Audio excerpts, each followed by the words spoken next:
Na figura ao lado, as retas R e S são paralelas. O segmento AB é perpendicular a essas retas e o ponto P nesse segmento é tal que AP é igual a 2 e BP é igual a 1.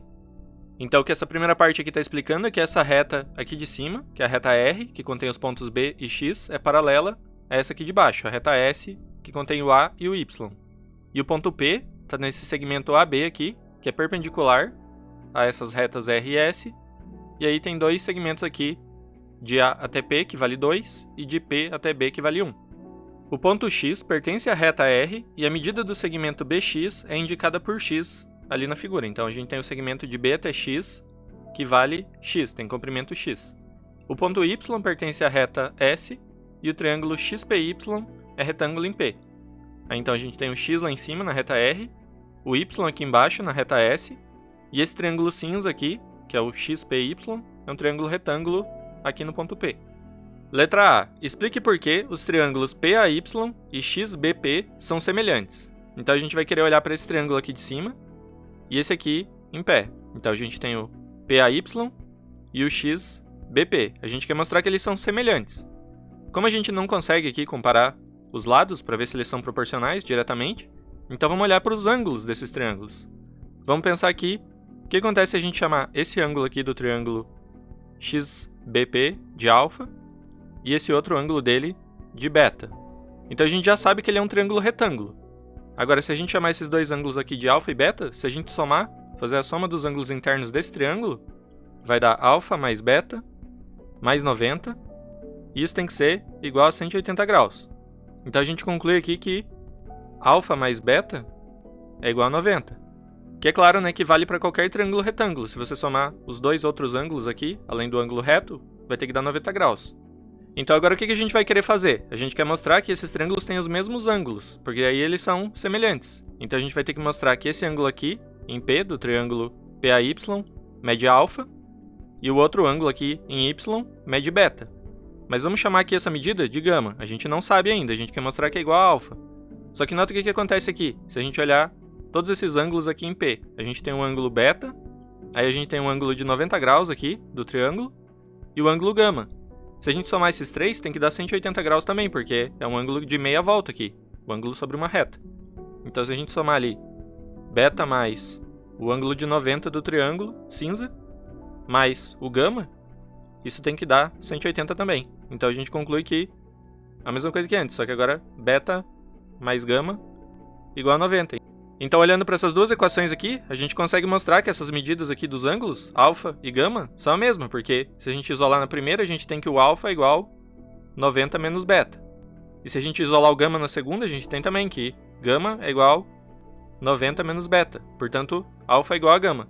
E aí a gente concluiu aqui que esse ângulo, gama, é igual a alfa. E, portanto, como esse triângulo aqui também é retângulo, se esse ângulo é alfa, esse outro aqui só pode ser beta, porque os dois têm que somar 90. Então a gente conclui aqui que o PAY e o XBP são triângulos que têm os mesmos ângulos, e portanto eles são semelhantes. E o item B pede o seguinte: calcule a área do triângulo XPY em função de x. Então a gente quer calcular a área do triângulo em cinza aqui na figura, que é o XPY, em função de x, que é o lado BX que está lá sobre a reta R. Então, o que a gente vai fazer? A gente pode calcular essa área desse triângulo, como ele é um triângulo retângulo, simplesmente multiplicando aqui os catetos e dividindo por 2. Porque num triângulo retângulo a gente pode usar um dos catetos, por exemplo ali PX, multiplicado pelo outro, PY, um como a base e o outro como altura, porque eles formam 90 graus em P. E aí, a área do triângulo é base vezes altura dividido por 2.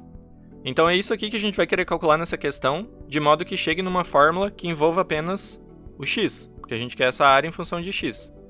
Agora a gente já sabe algumas coisas aqui. A gente mostrou no item A que os triângulos PAY e o XBP são semelhantes, então a gente vai poder usar as relações de semelhança entre esses triângulos. E também eles são dois triângulos retângulos, então a gente pode usar Pitágoras. Então vamos ver primeiro a relação de semelhança ali. Como o PAY e o XBP são semelhantes, a gente sabe que os lados são proporcionais.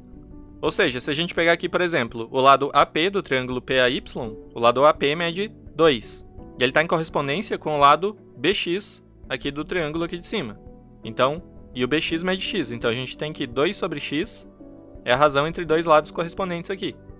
E essa razão aqui vai ter que ser igual à razão entre os outros lados correspondentes aqui nesses triângulos. Então, se a gente pega agora o PY, que é um dos lados que a gente precisa ali, um dos catetos, que a gente vai usar para calcular a fórmula da área, o PY é a hipotenusa desse triângulo APY. Então, ele está em correspondência com a hipotenusa do outro triângulo retângulo aqui, que é o PX.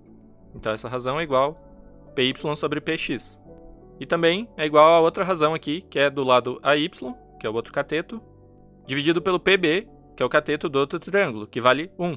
Então a gente tem essas duas igualdades aqui. E uma terceira também, que a gente pode comparar o 2 sobre x direto com o AY sobre 1.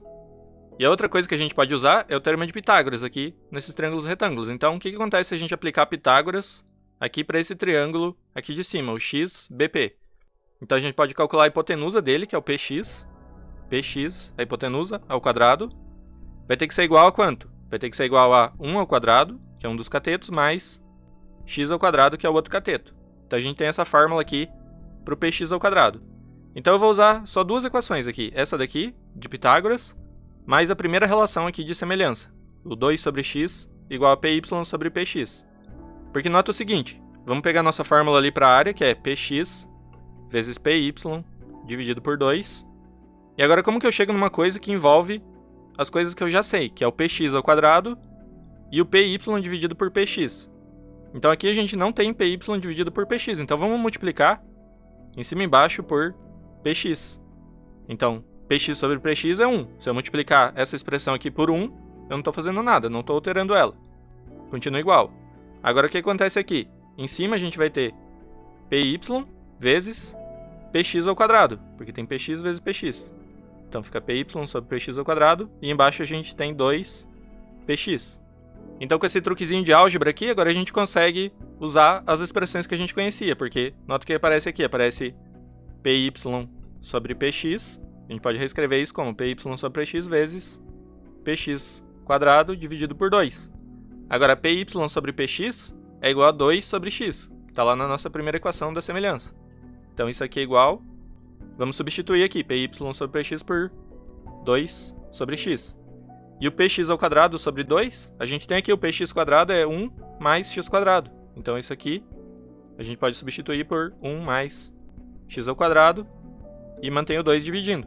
Aí tem um 2 multiplicando e um 2 dividindo, cancela. Então fica 1 mais x ao quadrado dividido por x. E aí acabou. Nota que a gente começou aqui com a área do triângulo que a gente queria, que é px vezes py sobre 2. Manipulou aqui, fez um monte de manipulação algébrica e chegou na igualdade com 1 mais x quadrado dividido por x. Então essa é a área aqui em função de x. Para cada valor de x, a gente consegue dizer qual é o valor da área do triângulo pxy. E se você quiser, dá para separar também essa fração aqui como 1 sobre x mais x quadrado sobre x. Então aí você cancela um x e fica apenas x. Mas tanto faz aqui, uma como a outra. E como eu sempre lembro, para quem está estudando para a segunda fase, você tem que justificar as suas respostas aqui. Então aqui eu só coloquei um monte de fórmula e expliquei o raciocínio, mas você deveria, na prova, escrever tudo. No caso aqui você deveria escrever: pelas relações de semelhança entre os triângulos, temos tais e tais igualdades. Essa segunda aqui, aplicando o teorema de Pitágoras ao triângulo tal, obtemos essa aqui. E aí, finalmente, calculando a área do triângulo XPY, como px vezes py sobre 2, e fazendo todas essas igualdades, a gente chega na expressão aqui da área em função de x. Então a gente viu que a área do triângulo cinza, triângulo XPY, em função de x é x quadrado mais 1 dividido por x. Agora no item C, ele quer saber para quais valores de x a área do triângulo XPY é igual a 5 sobre 2. Então essa daqui é a mais fácil de responder, uma vez que você conseguiu fazer o item B. Porque como a gente já sabe, a área aqui, a área em função de x é x quadrado mais 1 dividido por x. E a gente quer saber para qual valor de x essa área vai ser igual a 5 sobre 2. Então a gente vai ter que resolver essa equação aqui para x. Então o que a gente pode fazer? Passa o 2 multiplicando e o x multiplicando. Vai ficar 2x quadrado mais 2, passando 2 multiplicando para o lado esquerdo, igual, passa o x multiplicando para o lado direito, fica 5x. Então isso aqui implica o quê? Que a gente vai ter 2x ao quadrado menos 5x mais 2 igual a 0. Então a gente tem uma equação do segundo grau aqui e vamos resolver para x para descobrir quais valores de x vão dar essa área 5 sobre 2. Vamos aplicar então a fórmula de Bhaskara. A gente sabe que o delta, que é o discriminante da equação, vai ser igual a quanto? B², que é menos 5 ao quadrado, menos 4 vezes o coeficiente aqui do x², que é 2, vezes o termo constante, que é 2 também. Isso daqui vai dar quanto? Vai dar 25 menos 4 vezes 2 dá 8, vezes 2 dá 16. Então 25 menos 16, que dá 9. Então a gente vai ter duas raízes reais para essa equação. O x1, que é o quê? Menos b, que dá 5, mais raiz quadrada de 9, sobre 2a, então é sobre 2 vezes 2, que é 4. E x2, que é igual a 5, menos raiz quadrada de 9, sobre 4. Ou equivalentemente, a gente tem que x1 é igual a 5, raiz de 9 é 3, então é 5 mais 3 dá 8, dividido por 4, 2. Então, x1 é igual a 2, e x2 é igual a quanto? 5 menos 3, que dá 2, dividido por 4, então é meio. Então a gente tem duas raízes reais aqui positivas, x1 igual a 2 e x2 igual a meio. Então para esses dois valores de x, a área do nosso triângulo XPY vai ser igual a 5 meios. E por fim o item D, determine o valor de x para o qual a área do triângulo XPY é mínima e calcule o valor dessa área. Então a gente já sabe que a área do triângulo XPY é x² mais 1, dividido por x. E no item C a gente calculou os valores de x para os quais essa área era 5 sobre 2. Agora, no item D, o que a gente quer? A gente quer descobrir para quais valores de x essa área aqui vai ser o valor mínimo possível. Então ela vai ter que ser um valor m, positivo, porque é a área do triângulo, e que seja o mínimo possível. Então, passando o x multiplicando ali e reorganizando essa equação, a gente vai ter uma equação de segundo grau, assim como no item C. A gente vai ter x² mais 1 igual a x vezes m, ou mx. Isso quer dizer que x² menos mx mais 1 tem que ser 0. Então a gente tem agora uma equação do segundo grau, como no item C, só que um dos coeficientes a gente não sabe, que é exatamente o m aqui, que é o valor mínimo possível que essa área do triângulo vai assumir. Agora o que a gente quer? A gente quer que essa equação tenha soluções reais. Porque qualquer x que seja uma solução dessa equação vai ser o mesmo x que vai dar essa área mínima quando a gente substituir aqui. x² mais 1 sobre x tem que ser igual a m, é equivalente a x ser solução dessa equação. Então qual que é a condição para uma equação de segundo grau ter raízes reais? A gente precisa que o discriminante dela, o delta, seja um número não negativo, seja maior ou igual a 0. Porque lembra que na fórmula de Bhaskara a gente precisa tirar a raiz quadrada de delta. Então, quando o delta é negativo, a equação só tem raízes complexas, não tem raízes reais. E quando ele é maior ou igual a 0, a equação tem soluções reais. Então, o delta vale quanto? Nesse caso aqui, a gente tem que o coeficiente b é o menos m. Então, delta é b² menos m² menos 4ac. Então, é menos 4 vezes 1 vezes 1 nesse caso. Então, é m ao quadrado menos 4. Esse aqui é o nosso delta. E a gente quer que isso seja maior ou igual a 0. Como eu falei, para a equação ter soluções reais. Mas então, se a gente tem m² menos 4 maior ou igual a 0, isso é o mesmo que dizer que m² é maior ou igual a 4. Isso é equivalente a, se a gente tirar a raiz quadrada aqui, então fica módulo de m maior ou igual a raiz quadrada de 4, que é 2. Então, o m poderia ser menor que menos 2 ou maior que 2. Só que lembra que a gente quer o m mínimo possível positivo, porque ele tem que ser a área do triângulo. Então, a gente só vai estar interessado aqui quando o m é maior do que 2. Então, como m é positivo, isso daqui vai implicar que o m tem que ser maior ou igual a 2. Então, recapitulando, a gente começa aqui supondo que essa área, que é x² mais 1 sobre x, tem que ser o mínimo possível, que é esse m que a gente não sabe. Aí, manipulando aqui, a gente encontra a equação do segundo grau, e para ela ter soluções reais, a gente precisa que o módulo desse m seja maior ou igual a 2, e para o m ser positivo, a gente precisa que o m seja maior ou igual a 2. Ou seja, a gente concluiu nessas condições aqui que o m tem que ser sempre maior ou igual a 2. Então, qual é o valor mínimo possível que ele vai poder ser? Vai ser o 2, exatamente 2. Então, supondo que o m é o mínimo possível, a gente conclui que o m tem que ser exatamente 2, porque ele é o mínimo desses números maiores ou iguais a 2. Então, a gente deduziu aqui que o valor mínimo para essa área do triângulo XPY vai ser esse m igual a 2. E aí, sabendo que o m é igual a 2, a gente pode responder a outra parte da pergunta aqui, que é para qual valor de x a área desse triângulo vai ser mínima. Ou seja, a gente vai querer saber para quais x aqui o x² mais 1 sobre x é igual a 2, substituindo m por 2. Então, se você olhar aqui para a equação do segundo grau que a gente descobriu, a gente tem x² menos mx. Então, como m é 2, a gente vai ter x² menos 2x mais 1 igual a 0.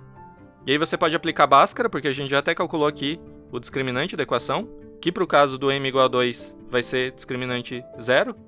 Ou você pode notar que essa equação aqui, do lado esquerdo a gente tem um quadrado perfeito, porque isso aqui é o mesmo que escrever x menos 1 ao quadrado. Então é x menos 1 ao quadrado, que se você usar o produto notável é x² menos 2x mais 1. Então se você tem x menos 1 ao quadrado igual a 0, isso implica que x menos 1 tem que ser 0 e, portanto, x é igual a 1. Então, o x igual a 1 vai ser a única solução aqui para essa equação, quando m for 2. E esse vai ser o valor de x para o qual a área do triângulo XPY é mínima e vale 2.